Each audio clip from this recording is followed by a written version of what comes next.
Salam Bapak Ibu saudara kasih dalam Tuhan. Kita akan berbakti, memuji, memuliakan nama Tuhan. Bapa kami yang bertahta di dalam kerajaan surga, kami menaikkan puji dan syukur kepadamu atas kasih dan rahmat yang Engkau limpahkan dalam kehidupan kami. Tahirkan tubuh, jiwa dan roh kami dengan percikan kuasa darah Maha Kudus. Engkau yang Maha Suci, Maha Sempurna hadir di tengah-tengah kami.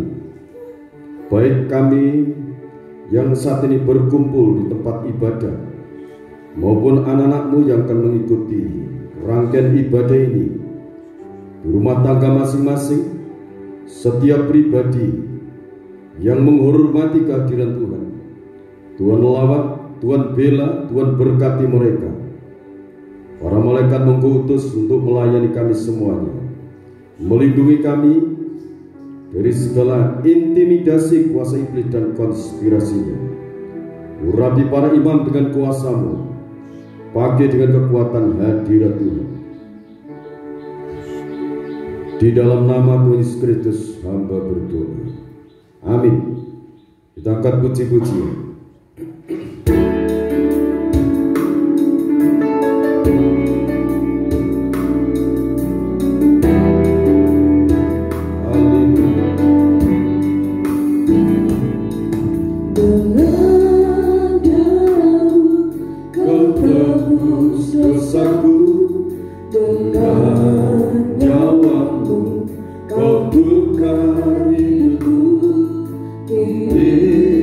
Aku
psikis dan konspirasi dipatahkan, dihancurkan, disingkirkan oleh darah Yesus Kristus. Tubuh, jiwa, rohku menjadi tahta Roh Kudus. Tubuh, jiwa, rohku, hidupku menjadi sasaran hadirat Tuhan. Bapak, saat ini Kau berbicara melalui hamba-Mu.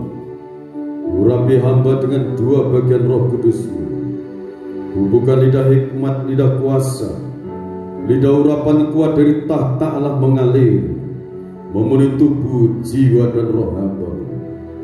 Berbicaralah Engkau, jamah setiap anak-anakmu dengan kuasa firman dan Roh Kudus.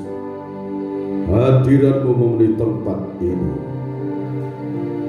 Hamba siap Kau pakai, hamba siap Kau berkati, hamba siap Kau sembuhkan setiap pribadi anak-anakmu.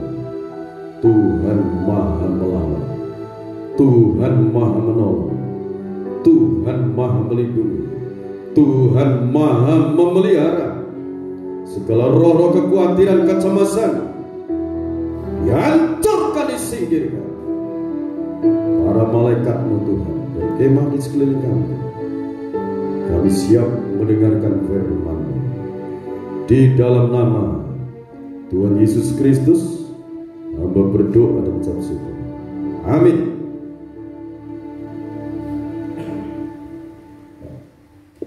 Puji Tuhan, Bapak Ibu yang dikasihi oleh Tuhan Yesus Kristus. Kesempatan yang sangat indah yang Tuhan berikan untuk kita, untuk kita bisa berkumpul, berbakti, memuji, memuliakan nama Tuhan. Ini merupakan anugerah yang besar yang Tuhan berikan untuk kita. Karena firman mengatakan di mana 2-3 orang berkumpul di dalam nama Tuhan, Tuhan hadir di tengah-tengah kita. Amin. Tema firman Tuhan yang akan saya sampaikan saat pagi hari ini, kapan orang-orang percaya masuk surga? Kapan orang-orang percaya masuk surga?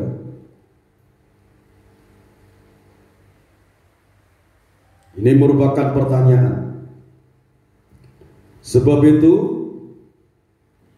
dengarkan firman Tuhan ini, diteliti baik-baik, dicermati sampai selesai penyampaian firman ini, supaya kita mengerti, melewati penggenapan firman Tuhan yang tertulis dalam kitab suci.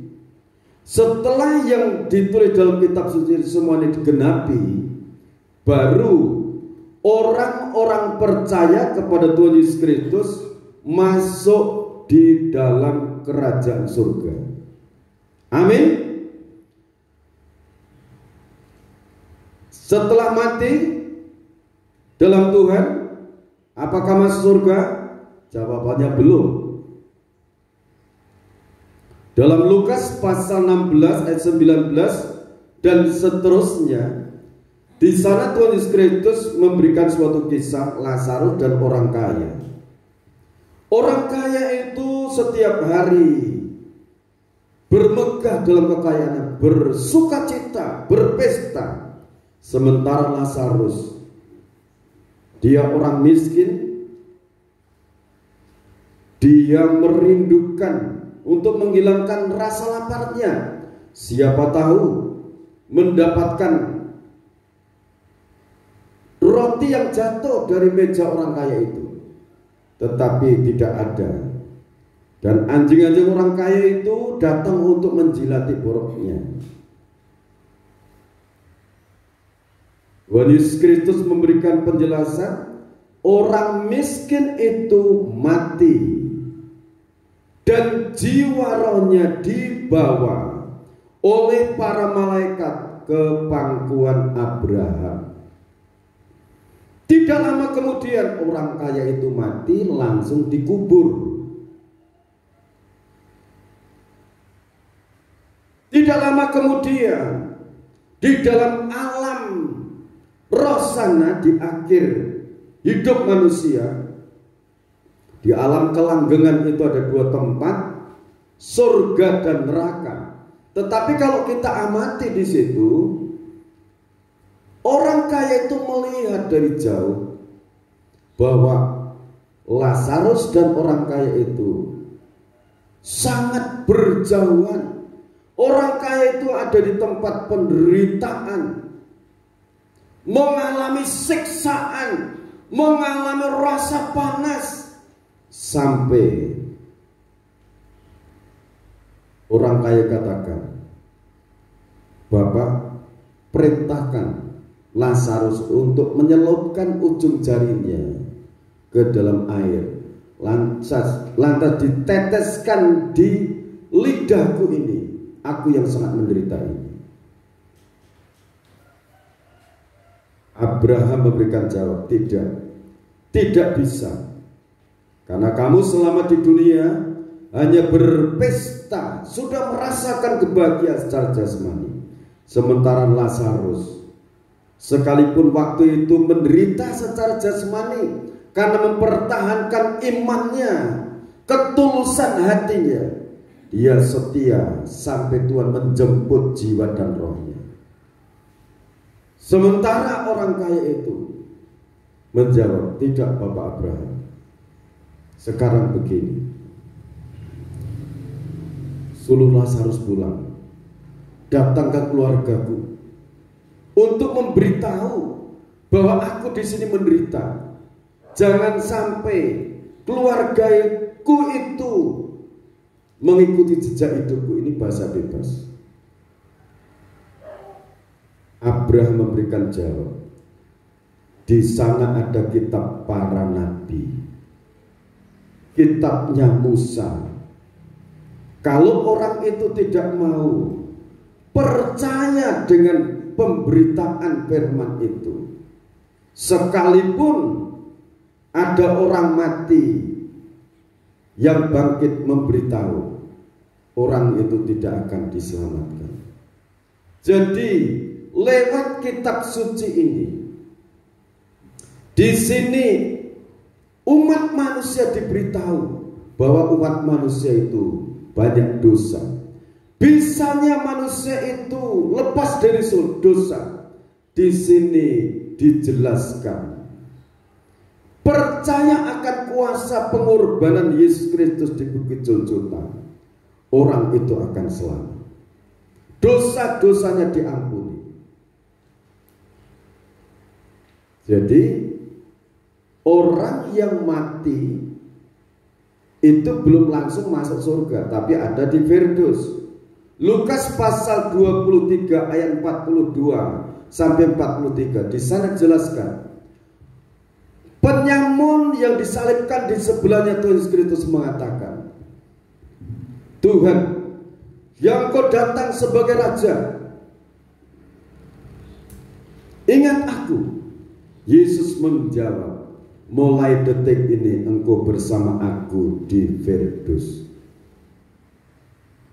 Di Firdaus tempat menampung, tempatnya orang-orang yang percaya kepada Tuhan Yesus Kristus. Sementara orang yang hanya mencari kebutuhan daging, memupuk segala keperluan-keperluan daging, tidak mencari hadirat Tuhan, tempatnya di Hades. Hades apakah neraka? Itu belum neraka raksasa, tetapi Hades tempat penampungan jiwa-jiwa orang-orang yang mati tidak memiliki iman kepada Tuhan. Di sana mengalami siksaan. Sementara yang di Firdaus mengalami sukacita surgawi. Tapi sekali lagi, itu belum kerajaan surga. Yang kedua, kita akan melewati kegerakan rohani yang besar-besaran pada akhir zaman ini. Setelah kegerakan rohani yang besar-besaran, gereja bangsa kafir itu akan menyatu dari berbagai denominasi gereja, menyatu. Setelah menyatu, mereka sepakat untuk memberitakan Injil Kerajaan Surga kepada keturunan Abraham, yaitu bangsa Israel. Setelah bangsa Israel terjangkau, ini kesatuan tubuh Kristus yang esa lengkap. Gereja bangsa kafir dan gereja bangsa Israel menyatu. Menyatu dalam kesatuan organisme tubuh Kristus yang esa. Sampai menyatunya antara gereja bangsa kafir dengan gereja bangsa Israel itu. Wahyu pasal 8 ayat 1. Gereja itu sangat dihargai. Tubuh Kristus yang esa dihargai. Karena mereka sepakat menyatu, bersekutu dengan kekuatan Allah Roh Kudus. Saudara yang dikasihi oleh Tuhan Kristus, hal ini nanti akan tergenapi. Amin. Berikutnya, setelah gereja itu menyatu, apa yang terjadi dalam Wahyu pasal 12 ayat 6? Sebelumnya, kalau dari ayat 1 sampai ayat 6 itu, gereja itu diangkat tinggi, dipermuliakan. Organisme tubuh Kristus yang esa dinyatakan mengandung, beralaskan rembulan, jubah dari matahari, mahkota dari 12 bintang. Artinya gereja organisme tubuh Kristus yang esa itu betul-betul menghargai korban Kristus. Pengorbanan Yesus Kristus betul-betul dihargai, sehingga kemuliaan kasih Allah Bapa menyelimuti, melindungi tubuhnya. Sementara dalam pola pikirnya dituntun bersekutu dengan Allah Roh Kudus. Perempuan gereja yang mengandung itu, dia mengeluh kesakitan tidak melahirkan anak. Di sana ada naga merah padam akan menerkam. Tetapi kekuatan gereja yang menyatu itu selalu berdoa mengeluh kepada kekasih surgawi. Dia berhasil melahirkan. Akhirnya ayat yang ke-6 Wahyu pasal 12 itu, perempuan yang berhasil melahirkan itu, ia dibawa lari ke padang gurun. Ayat 14, kalau Wahyu pasal 6 ini, pasal 12 ayat 6, telah disediakan suatu tempat 1260 hari. Kalau ayat yang ke-14, 1 masa dan 2 masa dan setengah masa, berarti 3,5 tahun gereja itu dipelihara Tuhan, diungsikan di padang belantara pengungsian. Itu Yesaya pasal 35 ayat 1 sampai 10.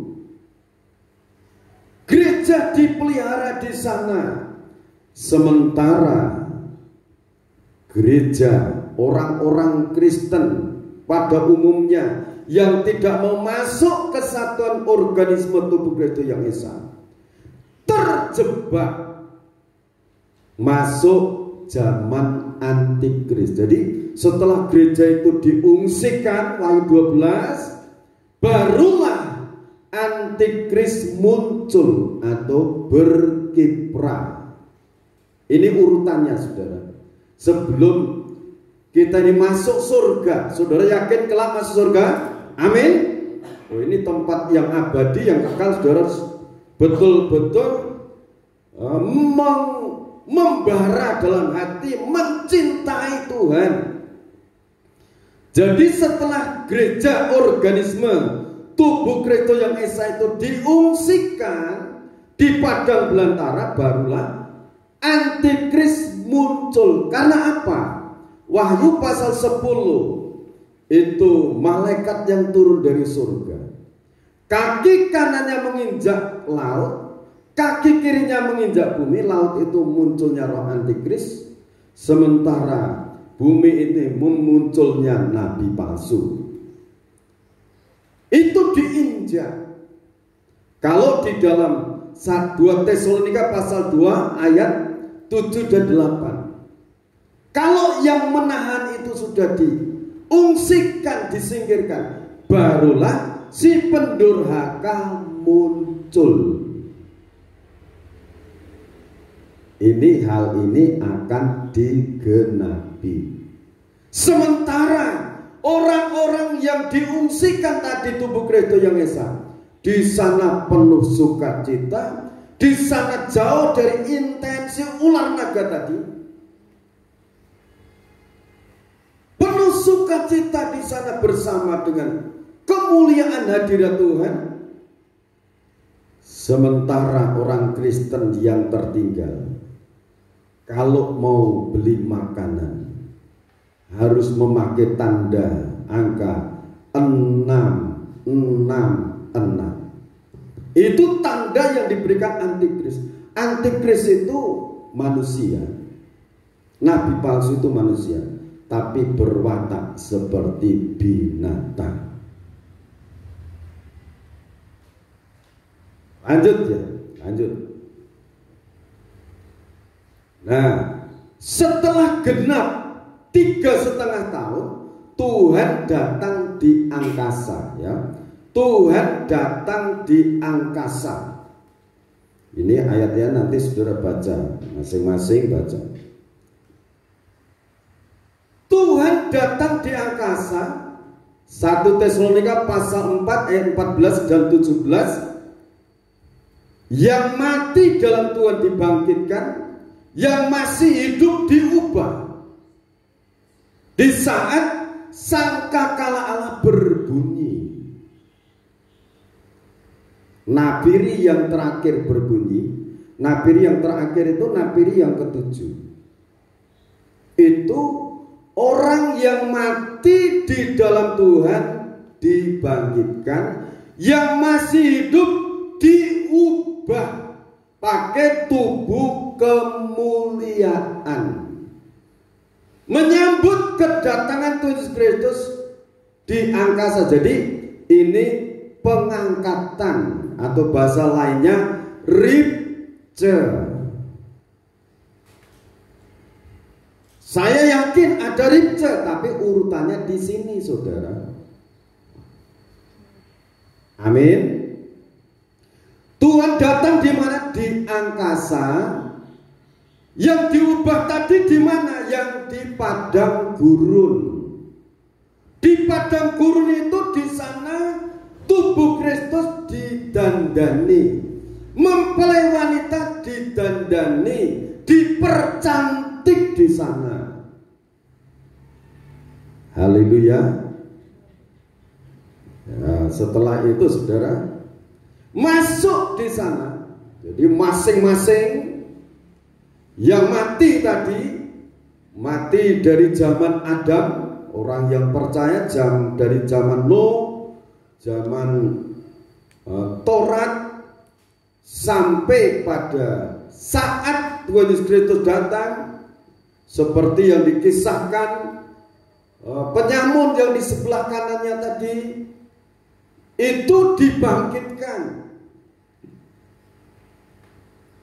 Kalau kebangkitan ini terjadi di berbagai tempat di dunia, di mana ada orang percaya kepada Yesus Kristus, di situ kuburan itu meledak. Jiwa rohnya muncul dari situ, tapi itu tubuh kemuliaan, penuh kemuliaan. Tapi jiwa roh orang itu sekarang tidak ada di dalam kubur itu. Adanya di mana? Di Firdaus. Di Firdaus ngapain di sana? Di sana menikmati anugerah kebahagiaan bersama-sama dengan para malaikat, dengan Tuhan di sana. Ini saudara harus paham dan memberitahu orang-orang yang belum paham. Amin. Ini ada direkam di video, silakan saudara ulang. Ini garis besarnya. Jadi terjadi ripce itu di sini. Setelah genap zaman Antikris 3,5 tahun, yang di padang gurun 3,5 tahun, barulah Tuhan datang di angkasa. Yang mati dalam Tuhan dibangkitkan, yang hidup diubah pakai tubuh kemuliaan, baru bersama-sama diangkat. Diangkat di mana? Di angkasa. Di angkasa ngapain di sana? Wahyu 19 ayat 6 sampai 10. Di sana masuk perjamuan kawin anak domba. Haleluya. Masuk perjamuan kawin anak domba. Ini betul-betul akan terjadi. Semua yang tertulis dalam kitab suci ini akan terjadi. Amin. Nah, lanjut sekarang. Setelah selesai perjamuan kawin anak domba, menggenapi 2 Korintus pasal 5 ayat 10, kita masing-masing masuk pengadilan kursi Kristus, diadili setiap pribadi untuk menentukan pahala di dalam melakukan kebenaran firman, di dalam menjalankan kebenaran firman Tuhan. Orang-orang itu dihakimi sesuai yang tertulis di situ. Jadi perbuatan-perbuatan di dalam melakukan firman itu dicatat. Setelah itu digelar pengadilan kursi Kristus sekali lagi untuk menentukan kemuliaan atau pahala. Setiap orang yang percaya Tuhan Yesus Kristus itu selamat. Amin. Penyamun yang di sebelah kanannya Tuhan Yesus Kristus yang percaya, Yesus, ingat aku di saat Engkau datang sebagai Raja. Mulai detik ini, mulai hari ini, Engkau bersama-sama aku di Firdaus. Selamat tak? Selamat. Sementara saudara yang percaya Tuhan Yesus Kristus, dari kandungan dilahirkan sampai Tuhan datang, saudara percaya, selamat dan selamat. Tapi kemuliaannya, pahalanya dibanding dengan orang penyamun tadi, penyamun selamat, tapi tidak ada kemuliaannya, tidak ada pahalanya.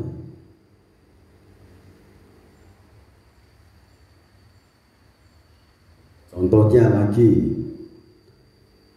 saudara yang nabung dari lahir sudah nabung, usia masing-masing 80 tahun.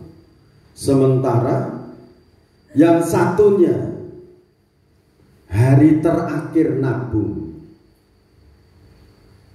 hari terakhir nabung, aku mau nabung, 100.000. Sementara yang nabung dari lahir sudah ditabungkan oleh ibunya 100.000. Dikumpulkan selama 80 tahun.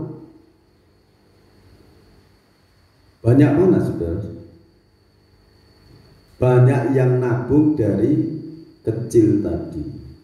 Ini contoh gampang.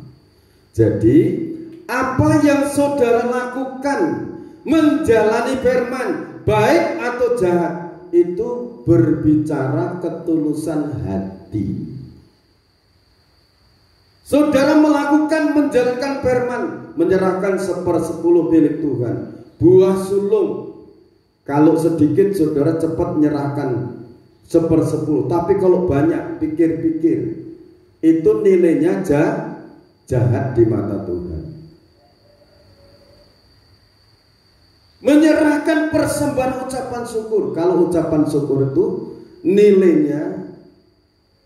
nilainya rasa syukur di hati. Kalau menyerahkan persembahan sukarela, tapi kalau tidak rela, itu nilainya jahat. Jadi saudara yang dikasih oleh Tuhan Kristus, setelah selesai pengadilan kursi Kristus, barulah Wahyu pasal 19 ayat 11 sampai 16, pintu surga terbuka. Di sana keluar dari kerajaan surga itu penunggang kuda putih disertai dengan bala tentara surga, orang-orang kudusnya, keluar, turun ke bumi ini. Ngapain turun ke bumi? Nah, setelah turun ke bumi, saudara, di sana ada peperangan besar.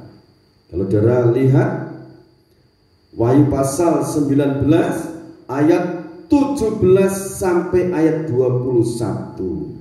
Silakan dibacakan. Wahyu pasal 19 mulai dari ayat yang ke-17. Begini bunyi firman Tuhan. Binatang serta nabinya dikalahkan. Lalu aku melihat seorang malaikat berdiri di dalam matahari, dan ia berseru dengan suara nyaring kepada semua burung yang terbang di tengah langit. Katanya, marilah ke sini dan berkumpullah untuk turut dalam perjamuan Allah, perjamuan yang besar.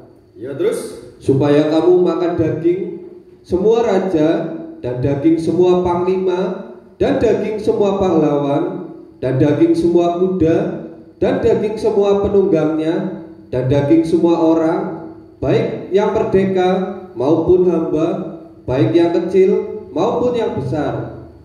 Dan aku melihat binatang itu dan raja-raja di bumi serta tentara-tentara mereka telah berkumpul untuk melakukan peperangan melawan penunggang kuda itu dan tentaranya.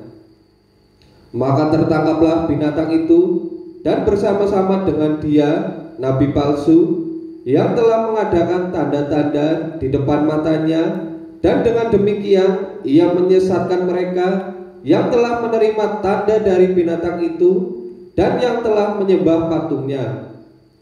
Keduanya dilemparkan hidup-hidup ke dalam lautan api yang menyala-nyala oleh belerang, dan semua orang lain dibunuh dengan pedang yang keluar dari mulut penunggang kuda itu, dan semua burung kenyang oleh daging mereka. Terima kasih. Jadi saudara yang dikasih oleh Tuhan Kristus, Tuhan sendiri turun. Tuhan sendiri turun, saudara, bersama bala tentara surga dan orang-orang kudusnya. Haleluya. Binatang antikris yang menyesatkan bangsa-bangsa, raja-raja, diajak melawan penunggang kuda putih, diajak melawan Allah yang maha tinggi. Binatang antikris, manusia yang bersifat berwatak perbuatannya, tingkah lakunya seperti binatang, dan nabi palsunya ditangkap hidup-hidup dilemparkan dalam lautan api dan belerang. Ayat 21, dan orang-orang lain dibunuh dengan pedang yang keluar dari penunggang kuda putih itu. Dibersihkan orang-orang yang dikuasai setan, iblis, dan konspirasi. Jadi orang-orang jahat yang melawan Allah, yang melawan Tuhan yang Maha Esa itu dibersihkan dari bumi ini. Setelah itu saudara perhatikan baik-baik. Selanjutnya hal ini akan terjadi. Kerajaan 1000 tahun damai. Wahyu pasal 20 ayat 1 sampai yang ke-6. Saudara, kita baca silakan. Wahyu pasal 20 ayat yang ke-1 sampai yang ke-6. Begini bunyi firman Tuhan. Kerajaan 1000 tahun. Lalu aku melihat seorang malaikat turun dari surga, memegang anak kunci jurang maut dan suatu rantai besar di tangannya. Ia menangkap naga, si ular tua itu, yaitu iblis dan Satan, dan ia mengikatnya 1000 tahun lamanya. Lalu melemparkannya ke dalam jurang maut dan menutup jurang maut itu dan memeteraikannya di atasnya, supaya ia jangan lagi menyesatkan bangsa-bangsa sebelum berakhir masa 1000 tahun itu. Kemudian daripada itu ia akan dilepaskan untuk sedikit waktu lamanya.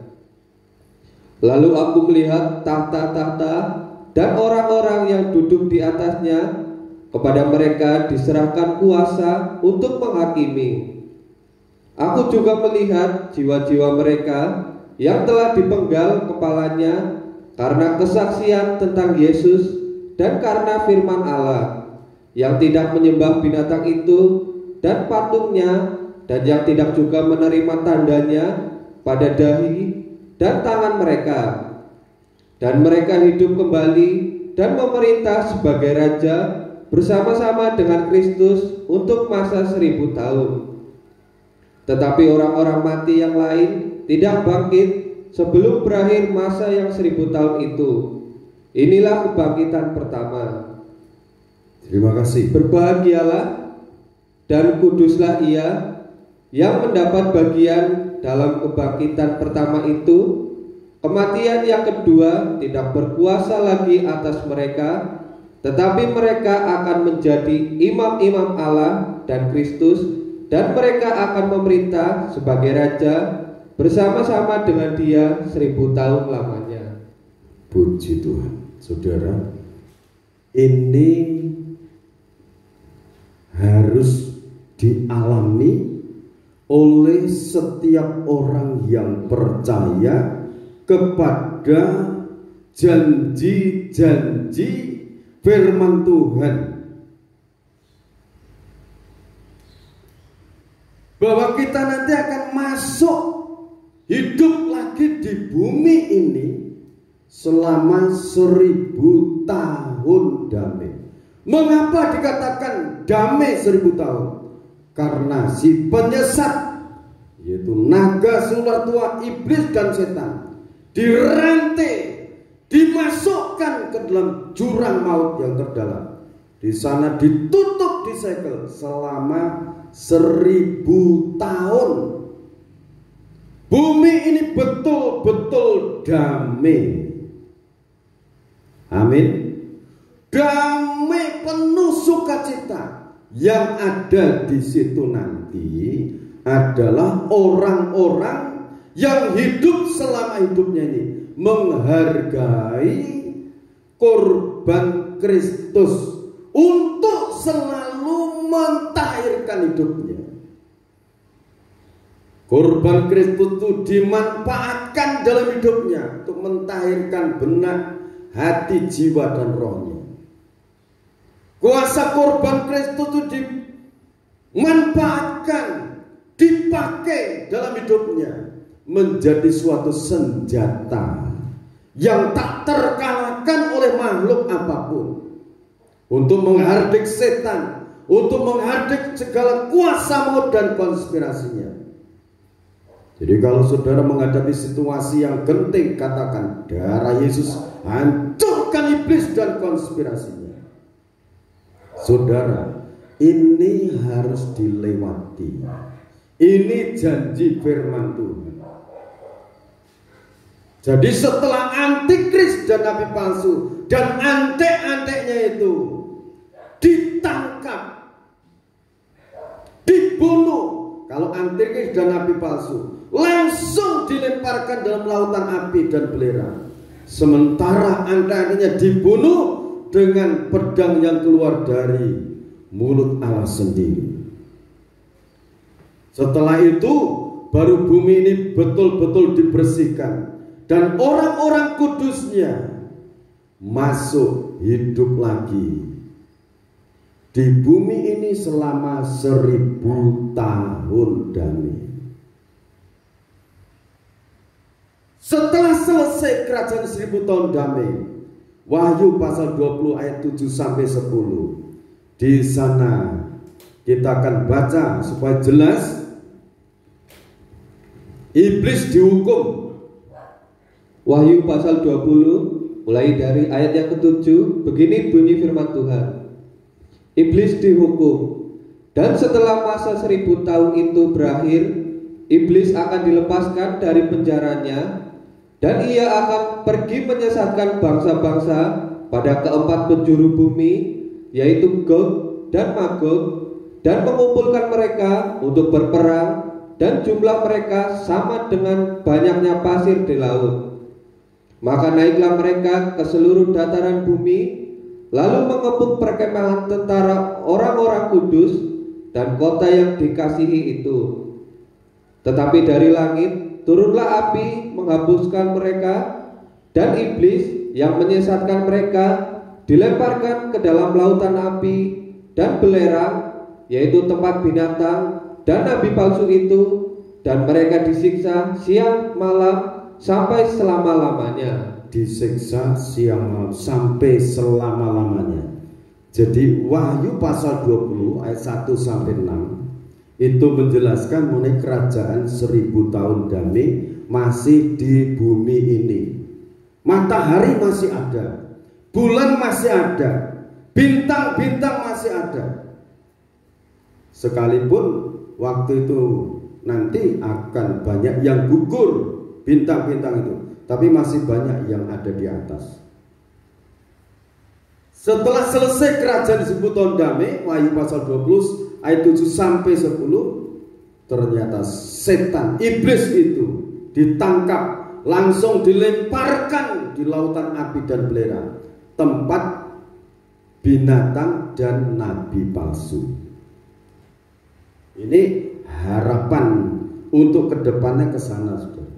Setelah itu, saudara, hukuman yang terakhir, Wahyu pasal 20 11 sampai 15 itu hukuman terakhir. Setelah kerajaan 1000 tahun damai, langit dan bumi ini dibakar. Ya, silakan. Wahyu pasal 20 ayat yang ke-11. Hukuman yang terakhir. Lalu aku melihat suatu tahta putih yang besar, dan Dia yang duduk di atasnya. Dari hadapannya lenyaplah bumi dan langit, dan tidak ditemukan lagi tempatnya. Dan aku melihat orang-orang mati, besar dan kecil, berdiri di depan tahta itu. Lalu dibukalah semua kitab, dan dibuka juga sebuah kitab lain, yaitu kitab kehidupan. Dan orang-orang mati dihakimi menurut perbuatan mereka, berdasarkan apa yang ada tertulis di dalam kitab-kitab itu. Maka laut menyerahkan orang-orang mati yang ada di dalamnya, dan maut dan kerajaan maut menyerahkan orang-orang mati yang ada di dalamnya, dan mereka dihakimi masing-masing menurut perbuatannya. Lalu maut dan kerajaan maut itu dilemparkanlah ke dalam lautan api. Itulah kematian kedua, lautan api. Dan setiap orang yang tidak ditemukan namanya tertulis di dalam kitab kehidupan itu, ia dilemparkan ke dalam lautan api itu. Terima kasih. Jadi saudara, ini hukuman yang terakhir. Langit, bumi yang ini setelah kerajaan 1000 tahun damai ini dibakar. Tidak ada tempatnya. Bersih. Di sana berdiri tahta aras putih, dan dia yang duduk di tahta itu menghakimi semua orang yang tidak mengalami kebangkitan yang pertama. Semua orang yang tidak mengalami kebangkitan yang pertama dihakimi. Jadi kebangkitan yang pertama itu kekasih-kekasihnya Tuhan itu tidak masuk penghakiman aras putih. Amin. Karena di sana sudah menjadi kekasih-kekasihnya. Penghakimannya di kursi Kristus tadi. 2 Korintus pasal 5 ayat 10. Dihakimi untuk menentukan pahala. Sementara di dalam Wahyu pasal 20 ayat 11 sampai ayat 15 ini dihakimi untuk dihukum. Jelas ini ya. Nah, setelah ini selesai, penghakiman ini selesai, saudara baca Wahyu pasal 21. Ini tempatnya orang-orang yang dikasihi Tuhan, yang tadinya hidup dalam kerajaan 10 tahun damai, sekarang dipindahkan di langit baru dan bumi baru. Silakan dibacakan. Wahyu pasal 21 mulai ayat yang pertama. Begini bunyi firman Tuhan. Langit yang baru dan bumi yang baru. Lalu aku melihat langit yang baru dan bumi yang baru, sebab langit yang pertama dan bumi yang pertama telah berlalu, dan laut pun tidak ada lagi. Dan aku melihat kota yang kudus, Yerusalem yang baru, turun dari sorga, dari Allah, yang berhias bagaikan pengantin perempuan yang berdandan untuk suaminya. Ya, terus? Lalu aku mendengar suara yang nyaring dari tahta itu berkata, lihatlah, kemah Allah ada di tengah-tengah manusia, dan ia akan diam bersama-sama dengan mereka. Mereka akan menjadi umatnya, dan ia akan menjadi Allah mereka. Ya, terus? Dan ia akan menghapus segala air mata dari mata mereka, dan maut tidak akan ada lagi. Tidak akan ada lagi perkabungan atau ratap tangis atau duka cita, sebab segala sesuatu yang lama itu telah berlalu. Ayat 5. Ia yang duduk di atas tahta itu berkata, lihatlah, aku menjadikan segala sesuatu baru. Segala sesuatu baru, dan firman-Nya, tuliskanlah, karena segala perkataan ini adalah tepat dan benar. Perkataan firman Tuhan itu adalah tepat dan benar. Amin. Firman-Nya lagi kepadaku, semuanya telah terjadi. Aku adalah Alfa dan Omega, yang awal dan yang akhir. Orang yang haus akan kuberi minum dengan cuma-cuma dari mata air kehidupan. Barang siapa menang, ia akan memperoleh semuanya ini, dan aku akan menjadi Allahnya, dan ia akan menjadi anakku. Tetapi orang-orang penakut, orang-orang yang tidak percaya, orang-orang keji, orang-orang pembunuh, orang-orang sundal, tukang-tukang sihir, penyembah-penyembah berhala, dan semua pendusta, mereka akan mendapat bagian mereka di dalam lautan yang menyala-nyala oleh api dan belerang. Inilah kematian yang kedua. Kematian kedua itu lautan api dan belerang. Yang benar itu manusia mati hanya satu kali. Setelah itu dihakimi di kursi Kristus mendapatkan pahala. Amin. Nah saudara, bisanya orang itu mengalami kebangkitan dari antara mati karena memiliki tubuh rohani, saudara. Memiliki tubuh rohani. Jadi tubuh rohani itu yang bisa bangkit. Mulai kapan tubuh rohani itu terbentuk?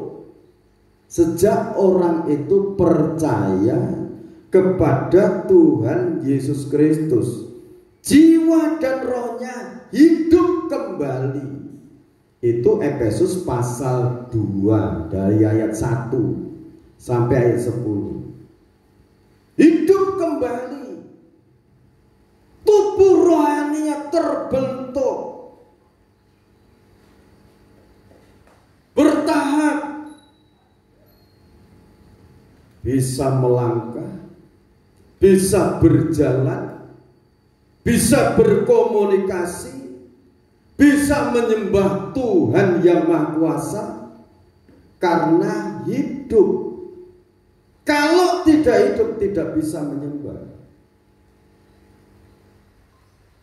Haleluya. Sebab itu Bapak Ibu saudara kasih dalam Tuhan, setialah sampai akhir.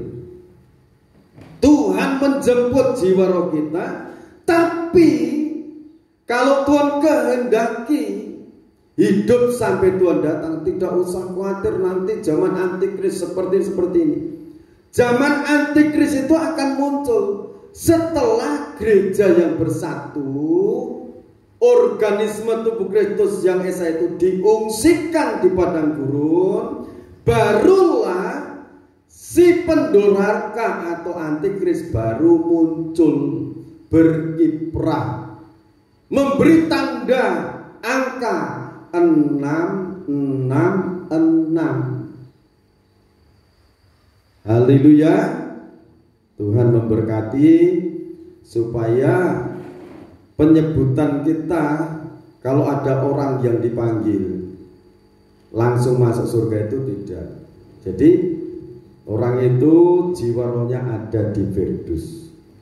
Nah ada kata-kata lagi begini, kalau orang mati selama 40 hari ada di rumah situ, saudara baca baik-baik di dalam Lukas pasal 16 ayat 19 mulai sampai 1 perikop tuh tuntas. Saudara ulang lagi gimana kisahnya Lazarus dan orang kaya. Tuhan Yesus Kristus memberikan penjelasan seperti itu. Kalau Tuhan Yesus Kristus setelah bangkit, dia masih tinggal di bumi ini 40 hari. Itu kan Tuhan berkuasa untuk menguatkan murid-muridnya, untuk membekali murid-muridnya. Karena murid-muridnya masih ada tugas yang besar, memberitakan kerajaan surga sampai ke ujung bumi. Tetapi kalau ada yang percaya, orang mati jiwa rohnya belum langsung masuk surga, ya silakan. Tapi yang saya yakini kitab suci. Haleluya. Jadi saudara, Tuhan Yesus Kristus nikah dengan gerejanya itu di surga atau di alam semesta? Jawabannya di alam semesta. Terus mempelai perempuannya tidak langsung dibawa ke tahtanya. Setelah nikah, mempelainya dibawa lagi ke bumi. Hidup di bumi ini 1000 tahun lagi. Baru setelah selesai kerajaan 1000 tahun damai, barulah dibuka di sana Wahyu pasal 21. langit baru, bumi baru. Kerajaan surga turun di situ. Itu tempatnya yang saat ini saudara percaya akan kuasa darah Yesus Kristus. Dan gereja yang menyatu itu bukan dengan kekuatan dan gagahnya manusia, bukan. Tubuh Kristus itu terdiri dari berbagai denominasi gereja, bukan satu gereja, tapi dari berbagai. Jadi yang disatukan siapa? Bukan gerejanya, tapi individunya. Dan hal ini yang saya sampaikan ini, kalau ada pertanyaan-pertanyaan silakan saudara menghubungi saya, baik lewat telepon maupun lewat surat, silakan. Nanti ada jawaban sesuai dengan firman Tuhan. Jadi ini urutan-urutannya sebelum kita masuk surga. Orang-orang percaya masuk surga, ini urutannya. Dalam nama Tuhan Yesus Kristus yang tertulis dalam kitab suci ini, semuanya akan digenapi. Amin. Puji Tuhan. Saya minta saudara paham, dan kalau belum paham sekali lagi saudara bertanya. Haleluya. Kita mempersiapkan diri untuk menerima perjamuan suci. Saudara bahagia mendengar firman. Jadi saudara kalau setia tidak akan terjebak masuk zaman antikris. Sebelum zaman antikris muncul, saudara sudah diungsikan dulu di padang gurun. Mengapa ini saya sampaikan berulang kali? Karena ini nanti akan digenapi. Dan betapa bahagianya nanti kalau saudara itu hidup di padang gurun sekalipun cuma 3,5 tahun, ini masih badan ini saudara, sangat sukacita di sana. Tempat itu sudah Bapak surgawi sediakan. Itu betapa mulianya dan kasihnya, sayangnya untuk kita. Ya, kita nyanyikan pujianku berbahagia. Yakin teguh, saudara yakinnya harus teguh, harus setia sampai Tuhan datang.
dan kekuatan kuasa. Darah Yesus dan kuasa kebangkitan, anugerah damai dan sejahtera dari Allah Bapa, Sang Putra dan Roh Kudus memberkati perjamuan suci. Untuk kami memperingati pengorbanan Tuhan di Kalvari, memperingati kuasa kebangkitan-Mu, memperingati kuasa penyertaan-Mu, dan saat ini pun menganugerahkan hidup kekal bagi kami, menganugerahkan penyertaan dalam hidup kami. Di dalam nama Tuhan Yesus Kristus, para imam yang mulai Kau berkati dengan kuasa Tuhan. Dalam nama Tuhan Yesus Kristus, hamba berdoa. Amin. Sama-sama mendengarkan firman Tuhan. Matius pasal 26 ayat 26 sampai 28. Dan ketika mereka sedang makan, Yesus mengambil roti, mengucap berkat, memecah-mecahkannya, lalu memberikannya kepada murid-muridnya dan berkata, ambillah, makanlah, inilah tubuhku. Kita makan dalam nama Tuhan Yesus Kristus.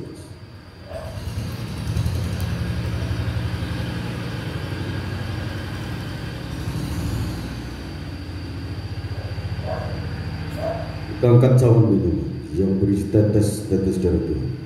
Sesudah itu ia mengambil cawan, mengucap syukur, lalu memberikannya kepada mereka dan berkata, minumlah kamu semua dari cawan ini, sebab inilah darahku, darah perjanjian yang ditumpahkan bagi banyak orang untuk pengampunan dosa. Kita akan minum dalam nama Tuhan Yesus Kristus. Bapak, terima kasih. Terima kasih buat kehadiran-Mu di tengah-tengah kami. Terima kasih buat firman-Mu. Terima kasih buat perjamuan kudus ini. Kekuatan hadirat-Mu melingkupi setiap kehidupan anak-anak-Mu. Kasih Allah Bapa, pengorbanan Tuhan Yesus Kristus di Bukit Golgota menjadi pijakan hidup kami untuk kami melangkah berdasarkan pengorbanan Tuhan. Untuk kami berpikir dituntun oleh Allah Roh Kudus, dan kami menjadi penggenap-penggenap firman Tuhan. Terima kasih Bapa dalam surga, Engkau sudah menyembuhkan yang sakit oleh kuasa bilur-bilur-Mu. Engkau sudah membuat berhasil segala usaha pekerjaan tangan anak-anak-Mu. Anak-anak sekolah anugerahkan ketekunan belajar, semangat belajar, sampai mereka mendapatkan apa yang mereka cita-citakan dalam pendidikan. Di dalam nama Tuhan Yesus Kristus, berkati bangsa dan negara Indonesia, berkati pejabat-pejabat negara, dari pejabat pusat sampai di daerah-daerah. Bapak Presiden Joko Widodo bersama wakilnya Bapak Makro Amin dan seluruh jajarannya diberkati, disertai oleh anugerah dan penyertaan Tuhan. Berkati Polri, TNI, tenaga-tenaga medis Tuhan, sertai dengan kuasa Tuhan. Indonesia dilawat Tuhan, Indonesia diberkati Tuhan. Seluruh rakyat Indonesia dilawat oleh Tuhan, diselamatkan. Bahkan seluruh umat-umat-Mu yang berada di berbagai benua, Tuhan lawat saat ini di dalam nama Tuhan Yesus Kristus. Terima kasih Bapa. Kami serahkan juga seluruh persembahan-persembahan kami, 1/10 milik Tuhan, buah suluk, persembahan ucapan syukur, persembahan sukarela, persembahan untuk pembangunan. Kami unjukkan kepadamu, Tuhan, Kau berjanji dan Kau lakukan semuanya itu. Kau sudah membukakan tingkap-tingkap berkat dari langit, dari bumi, dari samudra raya, dari bangsa-bangsa, dari seberang lautan. Di dalam nama Tuhan Yesus Kristus, turun dalam setiap perbendaharaan anak-anak-Mu. Di dalam nama Tuhan Yesus Kristus, para malaikat-Mu membantu, melayani anak-anak-Mu. dalam segala pergumulan, dalam segala usaha, dalam rumah tangga anak diberkati oleh Tuhan. Di dalam nama Tuhan Yesus Kristus, Bapak, Ibu, saudara-saudariku yang dikasihi Tuhan, sekarang terimalah berkat anugerah damai dan sejahtera dari Allah Bapa, Sang Putra dan Roh Kudus turun dalam kehidupan saudara sekarang sampai Tuhan datang yang dua kali. Tetaplah dalam naungan kasih dan rahmat-Nya. Di dalam nama Tuhan Yesus Kristus, hamba mohon berkat-berkat-Nya. Haleluya. Amin. Salam, Tuhan berkati kita semua.